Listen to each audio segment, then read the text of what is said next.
What's going on, guys? I was about to drop this video that you guys are going to see in a second, but I came across some updates, and I think it's important that you guys hear the updates that I came across. So we're going to be talking about Savon Tyler and Lauren Martin today. Savon Tyler shot and killed Lauren Martin. Savon Tyler is 35 years old. Lauren Martin is 34 years old. We at least know that Lauren Martin has children.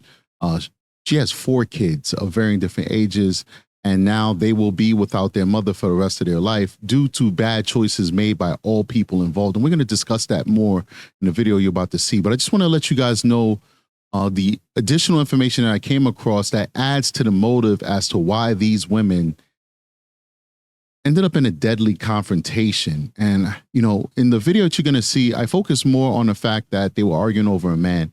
That's just one accusation that was thrown out. In all actuality, they were also arguing over chicken and photography pictures, and lastly, jealousy. All immature things that could have been resolved through either people who don't even live close to each other, going their separate ways, or talking it out as adults. And guys, literally chicken. I think one has a business where they kind of sell chicken, you know, just sell meals. And one of them, I believe Miss Taylor bought the chicken from Miss Martin and added seasonings to it, maybe made fun of her on social network. And that was a problem. And then, you know, Miss Martin took pictures of Taylor because Miss Martin is also a professional photographer, and Taylor didn't like how those pictures looked, and that extended the beef and so forth and so on till we get to the point where Miss Martin is in her home with her children, the sanctity and safety of her own home with her children. And she decides, kids, I'll be back. I have to go fight somebody, leaves her home, goes to Savon Taylor's home, and gets shot in the street. So, you know, everything I said stands, but I need you to understand, just because it didn't get any better. Like, at least if it was just a man, then you could say, well, love makes people do very strange and odd things, right? But we now got to add in chicken and pictures. Chickens and pictures. All right, guys, let the show start.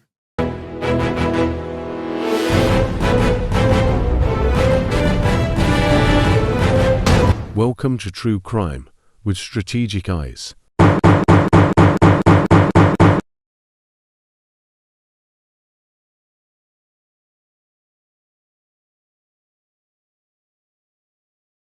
Strategic back again. What's going on, guys? I pressed record. I wasn't ready yet. Interesting story, guys. This one's coming out of Sanford, Florida. Individual we're going to be talking about today is this young lady who basically threw her life away. Well, 2 people who threw their lives away, because this is one of those instances where the good guy, well, there is no good guy in this, and the person who's the victim is still a victim, yes, but they made very poor choices, as well as the person who ended up killing them made extremely poor choices. So this is Savon Taylor, 35 years old. She's facing life in prison, basically, being charged with premeditated first-degree murder out of Sanford, Florida. And she killed a young lady by the name of Lauren Martin. Now, I'm going to show you some videos right now. We're going to check this out. We're going to look at Lauren Martin. So Savon Taylor is going to be the one on live, which you'll hear through Lauren Martin's phone, talking crap about Lauren Martin. So Savon Taylor is going to be talking crap about Lauren Martin. They're talking about a man at the end of the day. A man that through various times throughout this live conversation, whatever, each one I'm pretty much going to say that this guy is a loser. You know, at one point he was homeless and I took him in, and no, he wants me. He doesn't want you. Like, these are clearly low self-esteem, low self-worth women. Like, they really don't care about themselves. They don't know their value. And so they're clinging on to trash, and they both lost their lives over trash, right? So let's get into it, because it's very sad. And this is something we need to reconcile with, especially in poor communities with very low levels of education, because that low level education brings ignorance. All right. When I say education, I'm not saying everybody has to have a college degree or everybody has to have, you know, a master's. Like, if you a tradesperson, you have an education. If you are a homemaker, but you like to read and you like to expand your mind, you are educated. It's not about having a certificate. It's about being a person who's willing to learn, a person who's willing to grow emotionally. And so often as we dive deeper into these cases, we see people who are bona fide adults. This lady's 35 years old.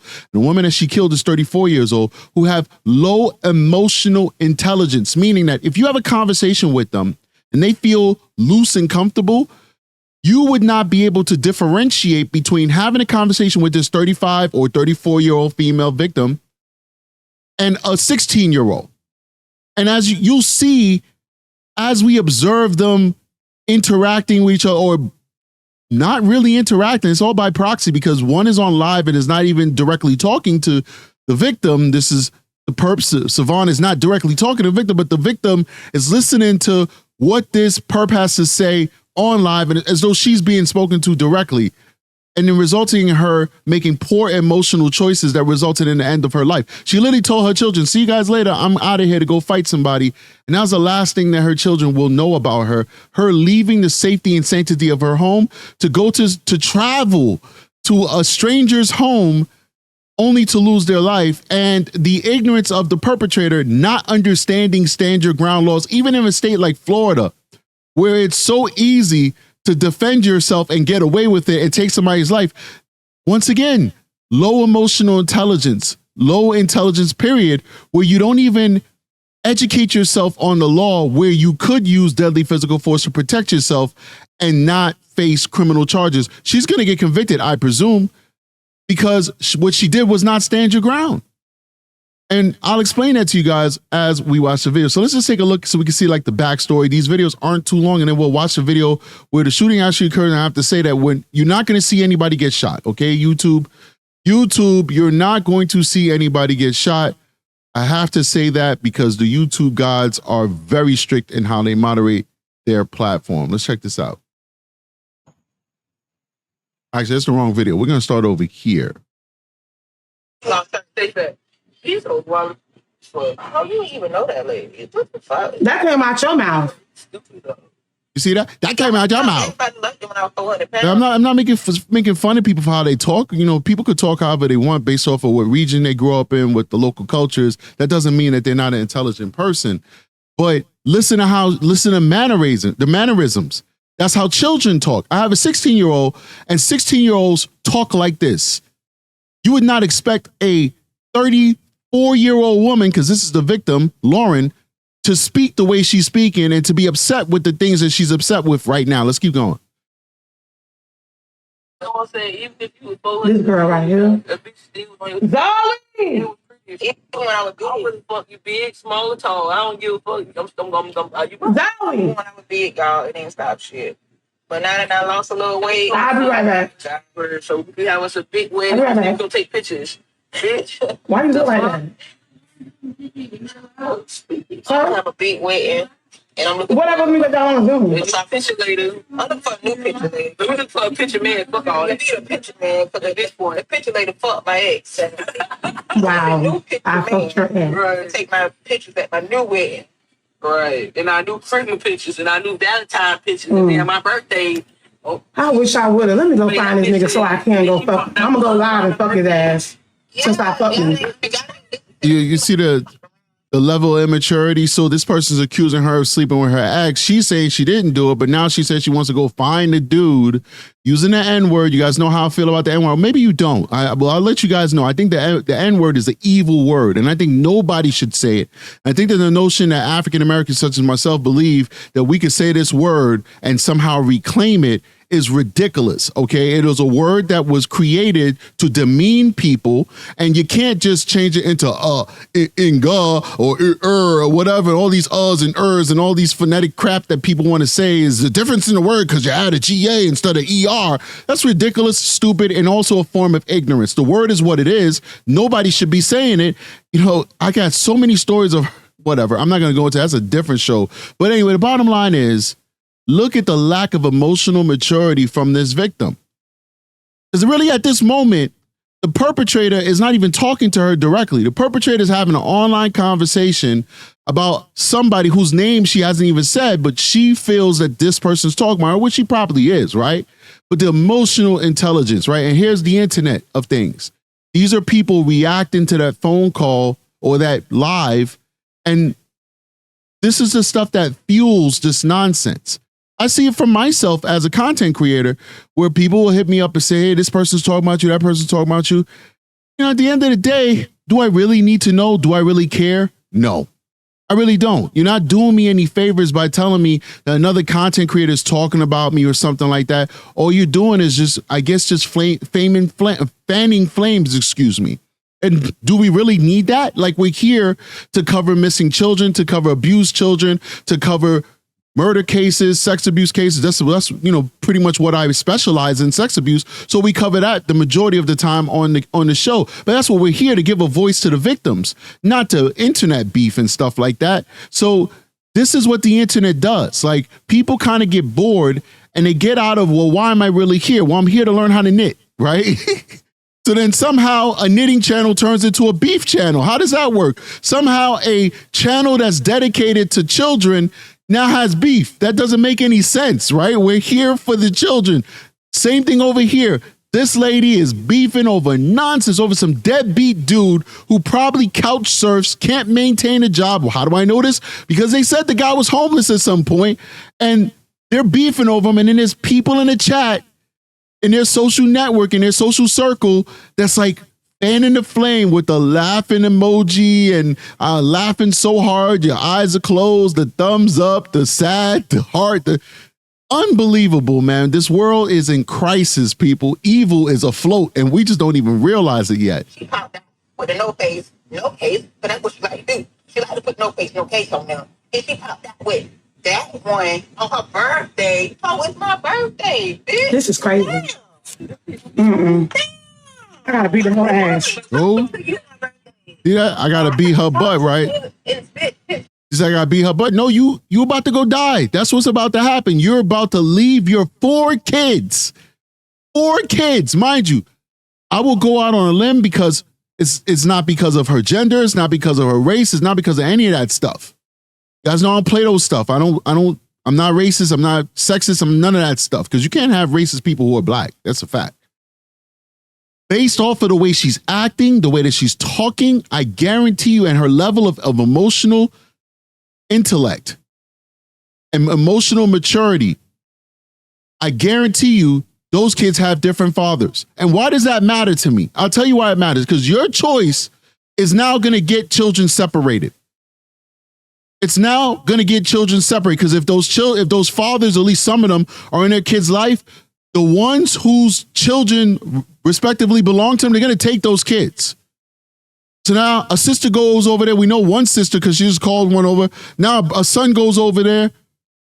That's the best case scenario, that these kids' fathers are in their life. The worst case scenario is that none of their fathers are in their life, and now they all have to go live with grandmother. The positive is that they have to live together, but they don't have a parent, an actual direct parent that's going to raise them. But maybe it is better if they all just go live with grandma and now they can at least stay together. But what about little old grandma? Now grandma's 70, 80 years old trying to raise 4 kids. Unbelievable. All because you felt you had to go beat her ass, even though you was in the safety and the sanctity of your own home. Let's keep going. Boy, over a year ago, why are you still following my page? Is the question. Why are you still following my life? Why are you still following my page? I really thought I had a good question. I really don't understand how the fuck I see you. That's a real good question. Because guess what? She is following her. Remember, she's not a part of this live. She's a spectator to this live. And this lady is not addressing her directly. She's taking it in as a consumer. She's looking for trouble. The victim is looking for trouble. Let's go. Where you at? Let's go. I didn't mean to unblock you, girl, if I did. But I really thought I had you blocked. You weird. But she got you blocked from comedy because we've been on her. All right, so let's go to the next one. This is like when she's ready to go fight, right before it. Let me go to Sanford. Let me go to Sanford. Because got me up. It's all good. I'm not even tripping. I mean, steady sitting up here running her running her mouth and everything. Then talking about I got him and he was homeless and all this stuff. You still stuck on the fact that you mad because the nigga me, you mad because you so hurt by this nigga. She gave me what I got going. She gave me to Valentine's Day with her. I just want to know, can she take my pictures? Can you please take my picture before she leave me on Valentine's Day? You smart take our Christian pictures. You're weird, man. Well, you know, you can't even really like. Let's go. I'm gonna hear this in. Weird. So what? Not even how many? Cause y'all all wrong. But so what kind of surgeries I had? So who I was with when I had the surgery? She said I'm weird. You tried to do it. But every time you wanted to take a picture of your surgery, you inbox me. Weird. I told you I go get surgery and do that shit kid. For the looks of it, being trying to. And then you don't even know Tamara. Talk terrible. Loved her for her. She wanted her just like she was, but she wouldn't have to wait on her. They said. You didn't even know that lady. That came out your mouth. You got everybody loved you on 400 pounds. I want to say, even if you was both. This girl right here. It was pretty. Even when I was good. All right, so everybody loved her when she was 400 pounds. So basically, we're dealing with, and listen, I'm not weight shaming or anything like that, but these are clearly overweight women who got weight loss surgery, lost a significant amount of weight, which is excellent for them. I'm so happy for them. Some of them when they were alive, at least. And so there's probably self-esteem issues there. There's some serious self-esteem issues and self-worth issues. And I think that's what this stems from. That's why they would take the time to fight over a guy that's probably on the bottom barrel of dudes. Like probably a guy like myself and other guys were to meet the man that they're fighting over, we'd probably look at him like, dude, you're a bum. You know, like you're not even on our level. I don't even want to have a conversation with you. I wouldn't even want you in my social circle. You know, like we'd look at that guy like that. He's probably a felon. He's probably, you know, a piece of trash. You know, we know the typecast. Like it's not good to stereotype, but stereotyping is reality, you know, and well, actually in some instances it's good to stereotype. You know, some people have actually given that a bad name, but you know, stereotyping happens every day, and sometimes stereotyping can save your life. But clearly, this guy most likely fits the stereotype of the type of guy that these women would be fighting over, just like they fit the stereotype of the type of people who would be fighting over a guy like that. And guess what? Somebody's about to lose their life. Let's go. A little dark, but it is what it is.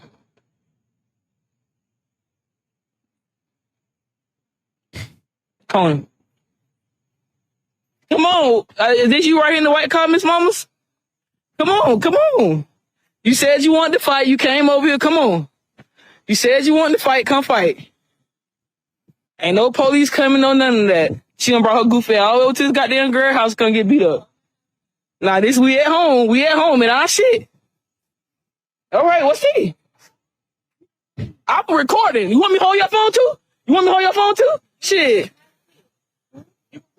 Record. You can't my shit hold real brave. You gonna do what? Bump her goofy ass. Beat her ass. Beat that whole ass of that bitch, baby. Beat her. Self-defense is over right here because number one, she arrived on a public street.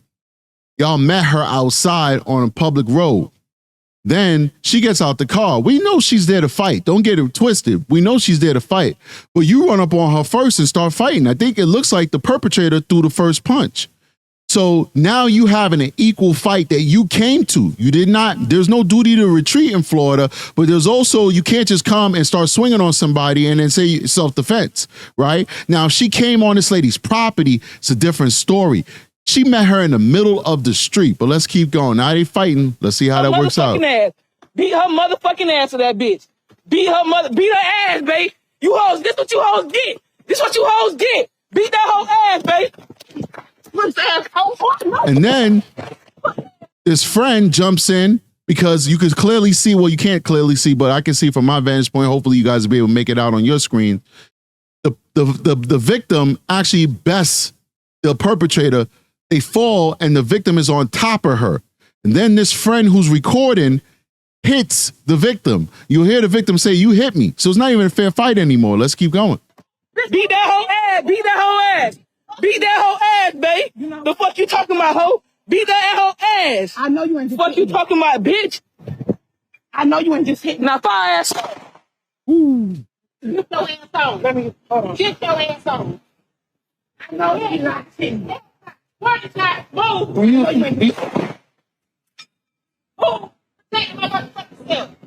All right, right now you cannot see anybody get shot right now. Google, you cannot see anyone get shot. There's no shooting in this, and I am giving context as to what happened. This video is for educational purposes so that people won't go out there, make poor decisions, have low emotional maturity, that have lack of conflict resolution skills, and then go destroy their lives and the lives of their family by proxy. Let's keep going. This lady came over here and attacked her. Yeah. You came over here to attack her. Someone call 911. You better hurry up. And then look, the lack of intelligence on actually how the law works, right? You shot her like 2-3 times. She's on the floor, passing away. You're backing up like, you attacked me. Get away from me. It's too late to say that. It's one thing if she's besting her, right? Because you could turn into the aggressor. I think in the law allows you could be the aggressor. And then if the person starts going overboard and you can't get them to stop, then you can use self-defense. Because like if we're having a fist fight and I started it, but then you start beating me with a bat, I was the aggressor, but then you went over the top. Now my life is in danger. So like if the victim was on top of her, bashing her head in, and she's like, stop, you're killing me. You're bashing my head in, stop. And she refused to stop. And then she shot her, still self-defense. But that's not what happened. You waited till after you killed her to say, back away from me. You attacked me. Back away from me. It's not going to work that way. Let me call the police. Let me call the police. Yes, bitch, y'all hoe gonna stop fucking playing. Girl, you're going to jail now, man. Going to jail. Wow. I mean, listen, the level of ignorance out there is just amazing, man. And we worrying about all these social issues and stuff like that. We really need to focus on education, man. We really need to focus on changing this culture of violence that exists in low-income communities. And it just goes beyond, race or anything or gender or anything. Like if most often, if you're poor and you're American, right? Because we have poor immigrant communities and we don't see this stuff happening. Poor Chinese communities, we don't see that. Poor Indian communities, we don't see that. And we're talking about East Indian communities, not Native American or West Indian. We don't see it in poor Arab communities and stuff like that. And I think it's because these communities often have honor cultures where, it's not good to argue with your elders because that would consider dishonorable. Don't even have their own problems. I'm not trying to say they're a model for us to follow. I'm just saying they have strong communal bonds. And then when you come to poor American communities, whether it's white, black, or Latino, you get this kind of ignorance, this level of ignorance where people don't value each other's lives. And we really need to work on that. And this is stuff we could solve, man. It even goes beyond the economics part. It's a cultural thing, right? If we change the culture, we change the people, right? And I think a lot of it starts with the music and the way that the type of entertainment that we consume. When you have female rap stars saying, my body, my body, my body, my body, sex is everything, you're gonna have young ladies growing up just basically viewing themselves as symbols of sex, right?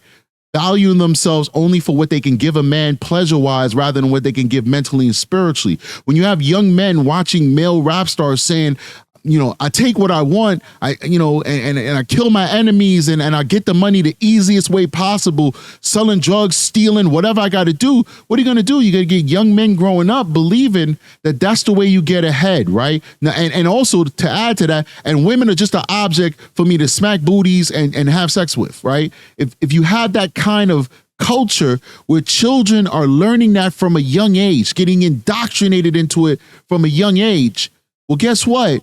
You're going to get these kind of outcomes. Now, some people say, well, strategic, middle class and upper middle class Caucasian and blacks and Latinos, they listen to rap too. They do, but they don't mimic it. They look at it as entertainment. But when you go to the hood, you'll have young men and women looking up to these rap stars saying, They are talking about my life. I idolize these people because they're a reflection of the experiences that I've had, and everything that they're saying is a reality for me. That's much different than I live in a middle-class family with a mom and a dad who are professionals, and they give me a good life, and they're showing me what I can attain if I work hard. And guess what? You know what? This is fun and cool, but I know better. I'm not going to go out there and rob and pillage nobody. I'm not going to go out there and look at myself as an object for men's sexual desire. No, I'm in school because I know as a middle class, upper middle class female that I can be a doctor or a lawyer if I want. There's a difference between somebody looking at this stuff as entertainment and somebody looking at it as though it's like a narrative of their life. And we need to change the culture. And I think the culture starts with music. These ladies are I would dare say they are a product of this broken culture that we have in America, where people, they just aren't adults anymore, right? When I was growing up, being an adult came with a certain demure to it. It came with a certain mystique. You put aside your childish ways and you embrace your lived experience, right? Because that changes you. That's what makes you an adult. That lived experience. You embraced it and you understood you had to hold yourself to a certain level of virtue. You had to hold yourself to a certain standard. And I think we just lost that, man. Once again, we now have a 34 and a 35-year-old woman who are online talking like teenagers. And then when they meet, they make teenager choices. They make the choices you would expect from somebody who doesn't have a fully developed brain. And guess what? At 34, 35, science says that your brain has fully matured. There's no more room for growth emotionally. You're supposed to already be there. The only growth you're supposed to have is intellectually and experience-wise. You're not supposed to still be acting like a teenager. Anyway, guys, very sad story here. I'll see you guys on the next one. Strategic is out of here. Peace out.